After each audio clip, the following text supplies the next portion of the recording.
So I had a kind of unique experience. I've been healthy my whole life. Haven't really ever been sick. I haven't had colds or flus or anything. And I started having abdominal pain. I got kind of sick. This would have been October of 21. And I thought I had food poisoning. I was in Boston. I thought I had food poisoning or something. Then I thought I had a kidney stone. I thought I might have got bit by a mosquito. I just had all these weird symptoms. We were trying to figure it out. I went to a couple different docs. And we were trying to figure it out, couldn't figure it out. But I slowly got better over the next 3 weeks or so. And so I thought I was getting better. And then in December of that same year, so a month later, we were in Las Vegas, Rose Bowl championship, because I went to the University of Utah, go Utes. And we were at the game, and after the game, I just started feeling really bad, started sweating, feeling bad, and I was like, what the heck is this? It's really weird.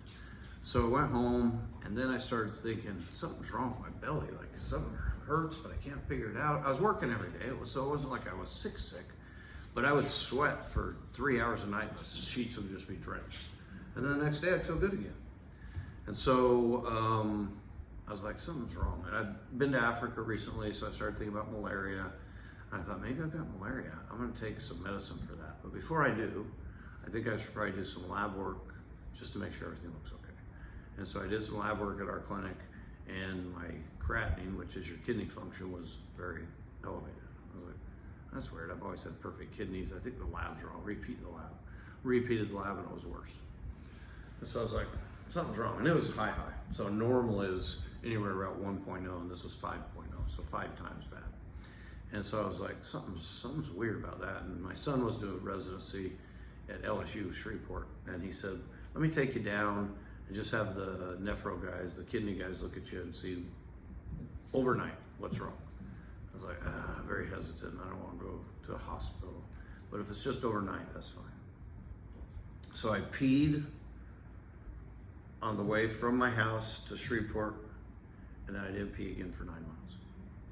And so mine came on pretty sudden. So I'm not like your typical person who slowly their kidneys, went out, or because they had high blood pressure or diabetes. That's the normal course of somebody who has kidney failure. For me, it was perfectly fine, and then immediately they just stopped. And that's the nature of the good pastures disease. So unbeknownst to me, I'd gotten a rare disease called good pastures. So I was in the hospital for about a week. And during that week, the guy came and said, well, now you got to be on dialysis. And I'm like, no, you got the wrong guy. Do I look like a dialysis patient? That's not happening. And he said, well, okay. Well, your alternative is to die. So I was like, all right, I guess I'm going to be on dialysis. Finally, a week later, they did a biopsy of my kidney. That's when they found the good pastures. And basically, they showed me what a sort of a normal glomeruli, that's a little part of your kidney that makes urine, what it looks like. And they showed me mine, and it looked like somebody had just taken a hand grenade and exploded it. There was nothing there. They said, there's some chance that your kidney function could come back. But I did my own research, and it was pretty low. And after I saw the slide, I was like, that ain't coming back. That doesn't get repaired. And so then I started having to think, okay, what are my other options? And so that's kind of how I got it. The way it works is you got to be on dialysis for about 4 years, and then you can be on a transplant list, and it'll take a while. And I said, no, that's not what's going to happen. What's going to happen is I'm going to be taking dialysis, and simultaneously I'm going to be put on a transplant list, and I'm going to find a donor, and well, you got to wait for a donor, or somebody die. And I'm like, no. I'm going to go find somebody who's going to give me a kidney. And they just couldn't believe I was talking like this, right? Because sometimes I'd be a little reckless. I was on steroids. Like, no, I'm getting dialysis at my house. They said, well, I don't know if your insurance probably won't pay for a dialysis machine. I said, okay, then I'll pay for the dialysis machine. How much is a dialysis machine? She said, well, I don't know. Nobody's ever asked us that before. She comes back 2 hours later. She says, there's $60,000.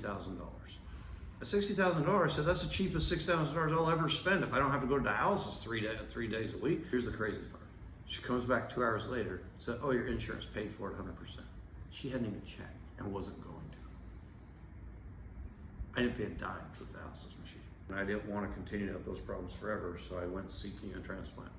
And so we just put the word out to everyone we know and said, look, Tim needs a transplant. Anybody? And I ended up with 37 donors. And when I got my transplant, which I did at Mayo Clinic in Phoenix, they had never seen that many donors for anybody before. One of the people who offered me a transplant is a person Pam went to high school with in North Dakota, who'd come to our Valkyrie course.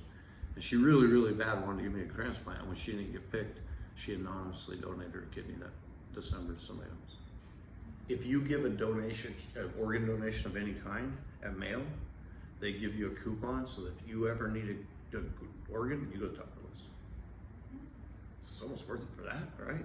Because that could be a 4-year waiting period. So you go right to the top of the list, and they give you, I think, 3 of them or 5 of them, I can't remember, and you get to give them to whoever you want. So she gave me one, so if it ever fails again, I go straight to the top of the list. My donor's name is Kevin, and he has been a friend of mine for a long time. We were in Special Forces together, we were Green Berets together. We've traveled all over the world together and done cool, crazy things together. And he heard I needed a kidney, and he said, I'd like to come down and visit you. I thought he just wanted to come see me because I was dying, he thought. And so he said, I'd like to come visit you. And I said, okay. So this is pretty impressive too. He drove his car from Utah to Texas and slept in the back of his car the entire way because it was during COVID and he didn't want to take a chance of going in a hotel and getting contaminated so that he could keep me safe. Came down to Texas and came into my office and met with me and said, I hear you need a kidney. And I was like, yeah. And he goes, I got an extra. It was a big moment. And I said, kid, are you sure? And he literally said, and continued to say the entire time through the process, that for him it was a spiritual journey. He felt called to donate the kidney. He said, I just think you still have some things to give to the world, and this kidney will help you do that. And so he actually went there before me. And so he went down and had his whole screening test done, which consists of blood work and a CAT scan and a whole bunch of stuff. Free to him, for anybody who's thinking about donating. All that's free if you're the donor. And so, and we were a perfect match. So, which is pretty crazy, because if you look at us when we were younger, we kind of look like brothers. So now we're thinking maybe we're brothers from another mother or something. But we were a perfect match. And so then I went down and repeated the same things he did, because you have to be fairly otherwise healthy to be able to get a transplant, to be healthy enough to receive one. And so that process took about 2 months or so. And then, so he was approved and I was approved somewhere around April. And then we had to continue to wait because my antibody level wasn't to 0 yet. My antibody level had to be to 0 before, because they didn't want the antibodies attacking the new kidney. So I had to stay on the chemo, do all that kind of stuff for several more months until that was at 0. And then they got us a date. I went and they literally take us in together. He's in one room, I'm in the other. They take the kidney out of him and move it over to the next room, put it in me. Keeps doing what it's always doing. It's a crazy, crazy miracle is what it is.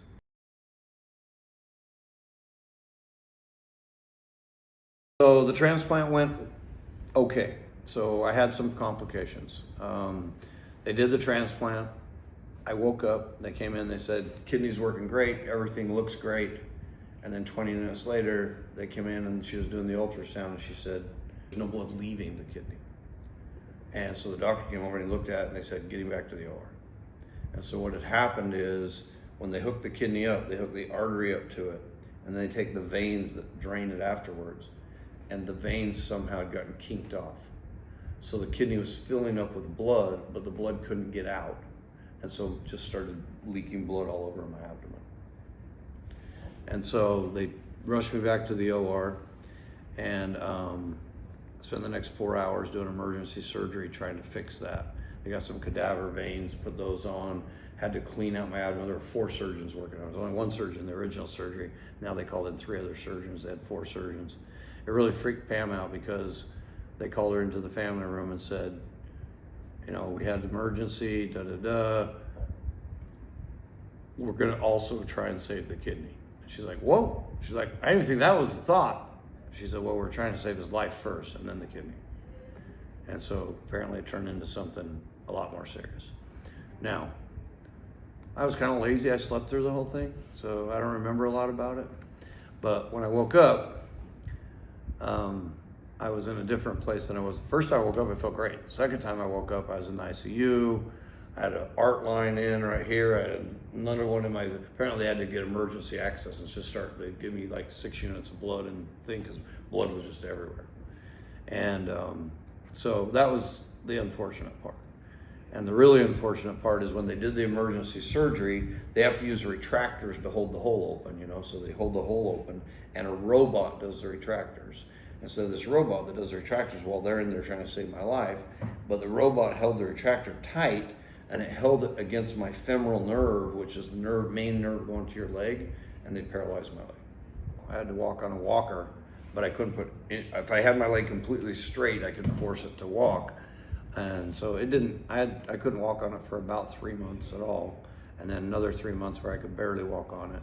And I just kept rehabbing it hard, going to the gym. I'm still, to this day, go to the gym every day. And now this one's about 90% as strong as this one now. So I can do all the daily functions. I went skiing, I rucksack, hike around. And then the kidney, because we had emergency surgery, I had a live, healthy kidney, but the kidney suffered a little bit of damage during that emergency procedure, so it ended up being more like a not quite so healthy kidney. So it's taken some time to heal as well, but it's doing well now too. So kidney's doing well, I'm doing well. Part of that is I was blessed that I was very healthy and in good shape when I got sick. Part of that is my post-surgery resilience was, I'm not giving up. I will not be sick. And now I'm 2.5 years out from my transplant. So I got it in July of 2022. We're now sitting in February of 25. And so I think I'm back to work. I'm living a healthy life. Everything's great. I've had to do follow-ups at Mayo Clinic and follow-ups with my nephrologist here. Those so far went well. The biggest risks I have are rejection. So sometimes your kidney can be going along fine and your body decides this thing's not supposed to be in us and you reject it. That can happen. So I have to try and do all the things I should to keep that from happening. The number one thing is taking my anti-rejection medicines. So I have to take anti-rejection medicines twice a day, every day. And I asked the nephrologist, do I have to be on these for life? And I loved his answer. His answer was no, only as long as you want the kidney. So essentially for life. And so I make sure I'm pretty religious about taking those on time, every time. And then the other two things I make sure I do every single day is I drink plenty of water, which is important for a new kidney, and that I exercise every day. So, message to the transplants. If you are so called, please donate blood. If you want to donate a kidney. See what you can do to help people for transplant days. Support those who do it, support those who are recipients, because it really is life-changing for the person who receives it. And according to Kevin, life-changing for those who donate as well.